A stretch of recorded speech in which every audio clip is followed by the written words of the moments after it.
Welcome. This is Jim Gerson from CareStack to our audio podcast and video, depending on how you're watching this today. We're going to have both mediums. I'm thrilled to have a tremendous guest with us today, Dr. Rafael Rivera. He insists I call him Dr. Raff.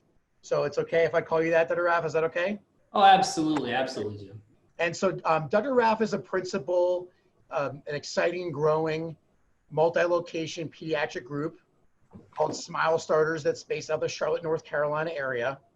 And the focus of our conversation today is going to be around making the switch and managing the unknown, related to the kind of the general theme of practice management software. So Dr. Rivera, thank you so much for joining our podcast, our video cast, whatever you want to call it, on this topic. We appreciate you joining us. Thank you. Well, thank you for having me. I apologize for all my emotion there while you were talking, but I was trying to get settled here in this environment.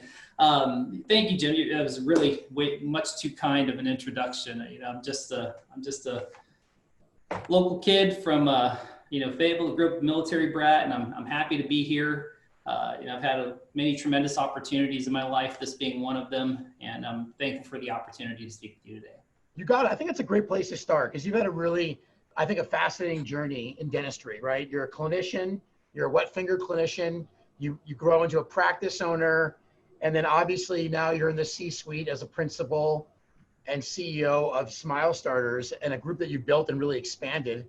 I'd love for you to share your journey in specific, if you could provide a little bit more detail for our audience, if that's all right with you. Sure, I'm happy to do that. Well, I'll start by saying I can't take credit for starting this practice. You know, I take credit for growing it, and I'll take credit for where we are today versus where it was in 2008, but I can't take credit for actually starting the practice. I had some wonderful predecessors, rather, that kind of laid a fantastic foundation for me. So I'm thankful for that as well.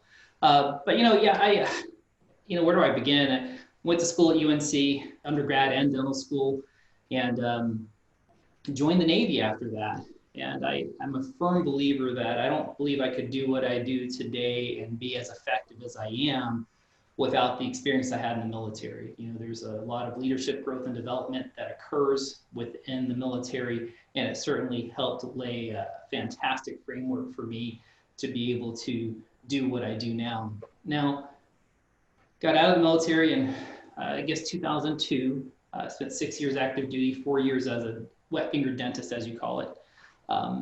And then went to work for the previous owners. I was an associate dentist. After that, I became a lead doctor. The previous owners were expanding and growing locations, and so I became a lead doctor at a facility. And not too long after that, I became the chief dental officer for what would become 7 locations. And then in 2008, I had the opportunity to purchase the practice, so I did that. It's been quite the journey, though, I must say. There have been, many challenges. There are some things I've done well, some things that if I could rewind the clock and do over again, I'd gladly redo it.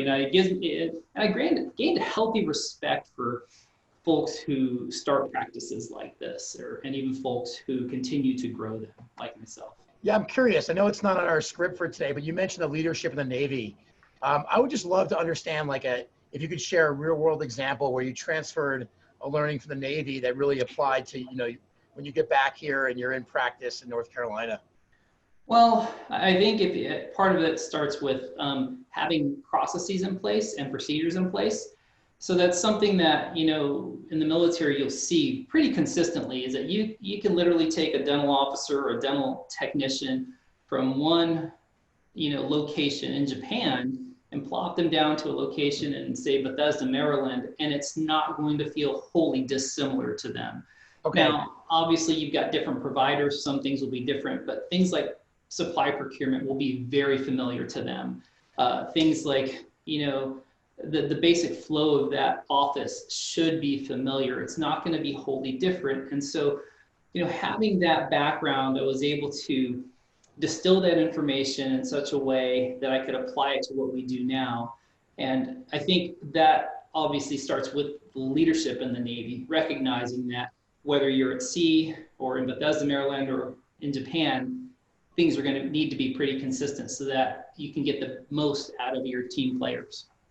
Yeah, very important. I'm sure it's transferable having a multi-location group, right? Having that consistency. Yeah.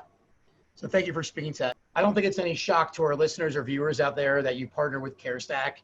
So I've been able to kind of bear witness to the culture of Smile Starters, and something I've seen really from the onset is this ethos that you've instilled where change is something that's welcomed or it's part of our daily process. And I'm not blowing smoke when I say this. A lot of the groups I work with, they don't embrace change the way that you do and you anticipated. You know, last several months, every change has been forced on everyone, right? So if you can talk about change management for a moment, how do you instill a culture of embracing change in an organization like Smile Starters? That is a difficult question to answer, but I'm going to give it my best. I think some of it starts with my personality innately. And I'll speak to this, not so much my personality, but speak to the question in greater depth. But it really, I think it's a lot of it just kind of comes with my personality. I feel like, you know, we are here to serve a very diverse patient population. We've got 9 locations from one side of the state of North Carolina to the other. And as our patients change and their needs evolve, we have to, in my mind, change with them to best meet their needs. And so I'm always thinking of what can I do that's going to allow me to provide the best I possibly can for my patients. What's going to be the best thing for us that allows our team to provide their best for their patients. And, you know, change in my mind then happens as a result of continual self-improvement. You're always trying to make yourself better for this person across from you. And things like technology, CareStack, these are tools we can use to help us get there. So, you know, that isn't to say that I'm going to be the first guy to go out and buy the latest and greatest gadget per se. Obviously, there's a cost analysis that's got to be performed. There's a cost benefit analysis rather that needs to be performed. And, you know, if you were to just go and grab the next thing, okay, there's this wonderful endo system, or maybe this wonderful pediatric stainless steel crown system that just comes on the market. Sure. Maybe it's fantastic. You know, if you try it and it doesn't work for you, and you're constantly trying things that don't work for you, then you start to lose the trust of your team. So in my mind, it might seem, rather not in my mind, but it may seem that we're constantly just kind of jumping from one thing to the next. And I probably have some staff members that would agree to that point, you know, but realistically, it's very calculated. This is a very calculated move. You know, as the needs of the practice change, we just kind of change with it. I think my staff has just learned that, you know, I'm constantly looking to provide them with what they need. And sometimes that just means implementing something wholly new for the practice across the board. This for us, maybe I shared this, maybe I didn't, but you know, when I bought the practice in 2008, we were on paper charts. So this is 2020. So 2008, we had a change. 2009, we went to a practice management software. We changed that in 2012, I think it was 12 and 13, went to an enterprise-based solution, and we've left that just here recently to go over to CareStack. But realistically, I think, you know, the tech in situations like this gives us an opportunity to simplify any number of different things in our lives. And so if we can simplify something, then I feel like, you know, we may as well embrace it.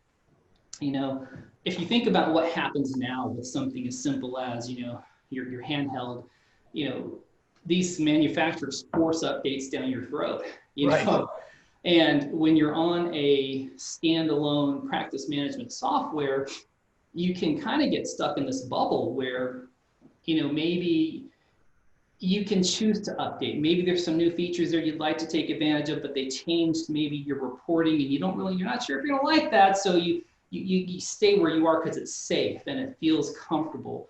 But one of the things I've learned is that, you know, if we just embrace the change early on, especially with things like software, oftentimes our lives get easier. So, and I think that nowadays, more and more of us are becoming more accustomed to that kind of mentality. And so it makes it easier for me as a leader to say, hey, we need to go this direction. Thank you. I appreciate your candor there. So we kind of shifted gears naturally here to technology modernization. And so in your mind, why now? And what, you know, did anything change in your perspective towards technology? Well, frankly, this had been on our radar for a while. You know, when you are working with something and you feel like it's limiting you, whether that's, it doesn't matter what it is, if it feels like it's limiting, then you start to look elsewhere. And that's basically what happened. It started about 2 years ago for us. I felt like we weren't quite getting everything we needed. And so I started looking at ways to enhance or build upon what we had. I talked to developers with the software that we had to see what type of flexibility they might have within their capabilities to create some enhancements for us. And it just wasn't going as well as I would have liked. So at that point I said, okay, this just isn't the road we want to go down. Let's see if there's something else available. Now, at the time, it was more of a thought, you know, and so we really were not looking too hard. And lo and behold, some guy named Jim Gerson reaches out of the blue, cold calls us. No, not quite that like that, but no, I blew you up with emails. So annoying, right? Back and forth, yeah. I think he started with my president of business operations, and originally we were like, nah. And then I said, well, let me take another look here. So I appreciate that. So it's, as I mentioned earlier, it's no secret to our listeners or viewers that you're a CareStack client. And so this is a question I kind of always wanted to ask you, but I didn't want to ask you until I knew we had some footing under us, right? So why did you pick CareStack given the relative unknowns when there are definitely safer, more legacy options that are, you know, there to choose from? Oh yeah, that is a great question. You know, truth be told, it's a little bit of a leap of faith here, you know. Right. There are any number of ways this could go. And if I'm just going to be real, you know, open about this, you know, the reality is that from the practice owner's perspective, we have to ask ourselves, okay, or we look at the software, you say, oh man, look at all these wonderful things it does. And you say, but why? You know, are they able to offer this? And then you maybe start saying, okay, well, maybe they're doing this because they're looking to, you know, flip this and sell this to the next bidder, and they're going to walk away with their, you know, private equity money, and I'll be happy. And then maybe that company decides to let the sunset on this wonderful software. So sure, that goes through your head. But I think having the opportunity to speak with the leadership at CareStack provided a ton of reassurance. And I also came to the realization that that exact same thing could happen with any of the legacy products. Sure, there might be some backlash with some of these larger companies and some of the offerings they might have. But at the end of the day, that same scenario doesn't go away. And so I felt like taking a chance with a group like CareStack, and it seemed to me it was a good idea, because anytime I sat down, I said, hey, but can you do this? Or would you be willing to do this? That was not so much of a, well, we have to get enough people interested in that, and then we'll consider it, and then we'll send it over to the product team and see what they think. It was none of that. It was, you know what, if we think it can enhance everyone's experience, we'll try to do it, you know? And I think it was that attitude that really helped me make up my mind on whether or not to go with CareStack. Yeah, I appreciate that. Thank you. It's good to hear. And I like the candor. Thank you. So also at the same time that this is going on, the reality is there's not a massive amount of skilled users of CareStack, right? We don't have the deep roots of a Dentrix or EagleSoft or Open Dental. So you don't have a pool of people to draw in. And so skilled users is a good way to put that. So you really did a phenomenal job of encouraging your employees to embrace the platform and learn it from the ground up. How did you convince them? How did you get through to them on this topic? Well, the pandemic helped. Right. You know, there was a little bit of help there. I was thankful that we were able to take advantage of the PPP money, and that was actually made available to us before we were actually able to open our doors in our state. So on the one hand, I was able to pay folks, they were at home and they could actually just get on CareStack University and start learning. So there was that, but the reality is we would have had a similar level of engagement from our team members, I think, regardless of, you know, when we deployed the software. This just helped facilitate the process. So what I did was I obviously got my management team together, and I said, okay, this is what we're looking at doing. And then I kind of let that trickle its way out to the auxiliaries. Okay, then we have this big meeting and we say, hey, look, this is what we're looking to do. This is why, this is how it's going to help us. So ultimately I had less convincing to do once they saw what was capable of the software. And so as some of them started to kind of dig in, they said, oh, this is pretty cool. Did you know you could do this? And so, but creating the opportunity, I think, for folks to actually dig in and try something new has not been that difficult for me, simply because, as I mentioned earlier, we're just kind of always evolving. Of course, you have to watch out for a few things there. You've got to take the good with the bad. You'll have team members that are going to openly and willingly, they've got 10,000 ideas that they want to implement and do, and some of them aren't really going to be great for any location other than that one. And in our case, that doesn't work well.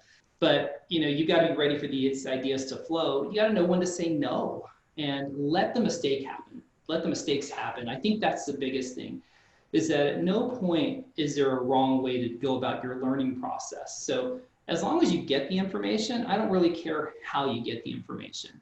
And that was, I think, key here, in that users were able to have an experience with CareStack, whether that's through the Resource Center, Learning Center, or whether that was through CareStack University, or just talking with, a teammate.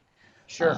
It just really allowed an opportunity for folks to learn on their own. So, I wish I could take more credit. I don't know that I can. I happen to just have some fantastic folks that have been with me for years that have bought into this idea that, we're here to do the best we can for our patients, and anything we can do, we will, to make it better for them. And they've bought into that. They believe in it. So they just, when I say we're doing this, they usually just jump on board and go with it. That's a great characteristic to have, definitely. So you mentioned about how people were learning CareStack kind of during, the shutdown. But in North Carolina, by the time you implemented CareStack and went live, your practices were back open, if I recall, in June. Correct. We've been open 6 weeks or so, 7 weeks maybe. Yeah. And so, for routine care, actually, because we never really closed for emergencies, but we're open for routine care for about 6 weeks at that point. Yes. So now we're back in full swing, and making a transition of practice management software is probably the most difficult thing a dental practice does. Let's face it. You can try new material, a new approach, but a software is like ripping out the central nervous system and replacing it with a new one. Right. So if you can talk a little bit about, that transition, and then specifically, what was your implementation experience like? Well, the transition itself, it's kind of neat that you have this question on here, and I think why I'm going to say that. Our transition was not smooth.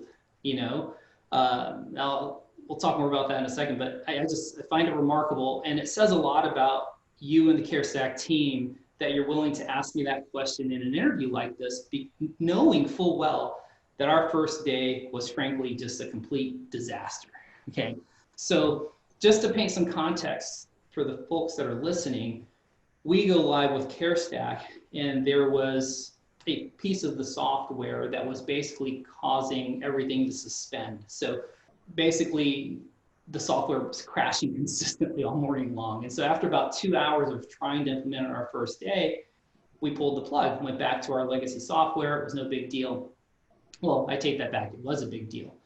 But what was great was, once I think it seemed like several CareStack team members were in the background working towards resolution and trying to figure out what the problem was. But once some of that had been kind of brought to heel, and some understanding at least was brought about, the team reached out to me, and we had a conversation about why it happened, how it could be fixed, and when it would be fixed. And within 48 hours, I think it was, the patch had been put in place. You also gave us the opportunity to revisit the software with our patient data in there. And frankly speaking, that perhaps was the best thing that could have happened to us. It's funny how, when in the moment you think, gosh, this is just terrible. Oh my gosh, what am I going to do? I can't click, nothing's happening. And, like I said, we quickly transitioned. It wasn't that big of a deal, but in the moment you're thinking, oh my gosh, do I really want to go through this again? And the kind of light at the end of the tunnel, the thing that, the silver lining that came out of it was, when you get your test database, you or was it the, I'm trying to remember what it's called, but Sandbox, maybe you're referring to? yeah, so your sandbox comes over with information, but you're limited Right. on what you can do within the sandbox. And having basically a live version that we Oh, could interim live, I think you're referring to. yeah, thank you. So the Yes. interim live, so but you know, even the interim live, we couldn't do a whole lot in there. Well, we now had an interim live environment that had all of our setup in it because we'd done it the week before. And so we had this really unique opportunity to really test drive the software side by side with our legacy software. Sure.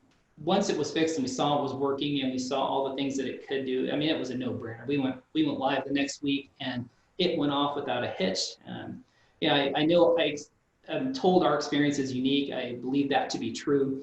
But having said that, you know, the overall experience on that following week was wonderful. It went off without a hitch. The software was operating quickly. We were able to access the information that we needed. Certainly some workflow for us was a little bit challenging because you're so accustomed to doing things one way that sometimes it's hard to get away from it. But overall, we were real pleased. You know, yeah, thank you. I appreciate the transparency. Yeah. And that's important for our listeners and our viewers there, is that we're not perfect. And how do we respond to adversity as a company, right? Do we turtle up and try to point the finger or try to fix it and get it right? And so I'm glad it worked out. It was definitely stressful, no doubt, for all of us. Yeah. No one likes to get 6 a.m. phone calls. So, but I'm in Colorado, so it's only 8 o'clock your time. But thank you for your candor on that. It's an important topic. So now if we can move to the needs of a multi-location practice, you know, pediatric specifically are unique. You know, without giving away your secret sauce, Dr. Raff, what are some of the ways you're harnessing technology for the benefit of your patients and the responsible parties, whether they're parents or guardians? Just curious about that. I have to share this. I'm not a pediatric dentist. I failed to mention that earlier. My practice does focus on children and young adults, but I'm not a pediatric dentist. Nonetheless, the question remains the same.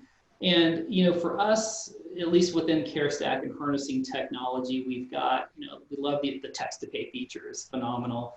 The patient portal document consent is really, really nice. You know, being able to have everything preloaded and ready to go from an onboarding standpoint for the patient and those families certainly facilitates the check-in and check-out for that matter. If we've got a consent we've got to do on the back end. You know, it's actually created some other unique opportunities for us. One of the things that has come out of this pandemic is you start to realize that, you know, there is some remote work that can be done, even in dentistry. Sure. There's scheduling that can be done. There's billing and accounting work that can be done. So, you know, we're able to have, you know, it doesn't really speak to the patient or the parent necessarily directly, but being able to allow our team some more flexibility on how and when they work. You know, we've got some folks that are out on FMLA because they've got to care for a child earlier in the day. Well, guess what? You know, we have the opportunity to potentially give them work hours in the evening to provide that patient contact and follow up and things like this. So flexible work hours, flexible work location.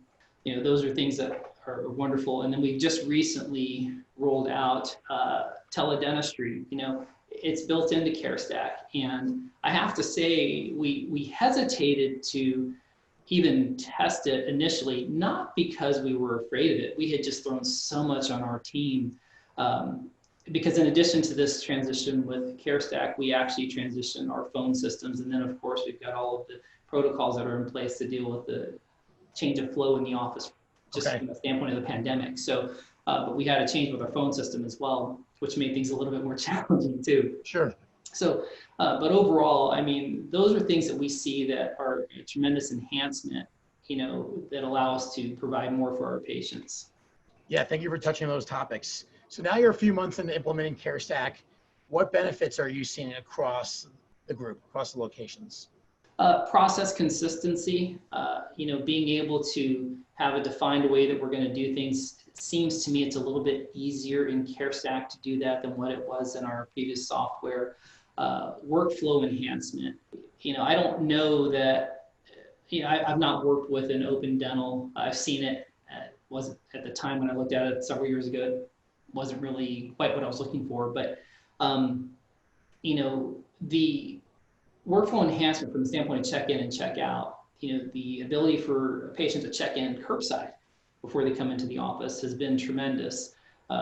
Again, pushing documents to the patient portal, the text to communicate feature, the chat, all of these are little things that work incredibly well, especially in this environment. And so our patients, I feel like, have a better experience with us, even though we're trying to be as contactless as we can. That's a challenge unto itself because we work mostly with kids. So trying to tell more and more parents, hey, we need you to stay in the car. That's hard to have that conversation. Yeah, it is. But, for the most part, folks have really embraced it. I'm very thankful our patients continue to see us and have worked with us on this. Yeah, thank you for speaking to that. So one of the challenges in software is that the product needs to continually evolve, right? So I always tell people that the software next week is going to be better than what it is today. And we value the feedback from important clients like yourself are critical to making us strive for higher ground, right? And better development. I know the leadership of our company, Kevin, Abhi, Varun, others are listening to this podcast or will be watching it. So here's your chance. We know you have a wish list. What are the areas you'd like to see further enhanced in the near future? First and foremost, reporting. We had a fairly robust reporting package, and we just can't seem to get what we need directly out of CareStack. Now, CareStack has provided us with much the data that we need to be able to distill it out ourselves, but that's not the same as being able to just click a button and say, this is what I want to see. I want to know how many hygiene patients I saw. I want to know how many operative patients I saw. I want to know what percentage of what I collected yesterday was from a sealant. You name it, just anything you can dream up. I'd like to be able to just go click and there it is. Right. We even would do some risk management type of reporting, and that's quite difficult to kind of peel out. But stuff like that would be wonderful. Care notes will be my second one. I love the skip feature. Here recently, we've had a few challenges with the care notes, but overall, they work very well.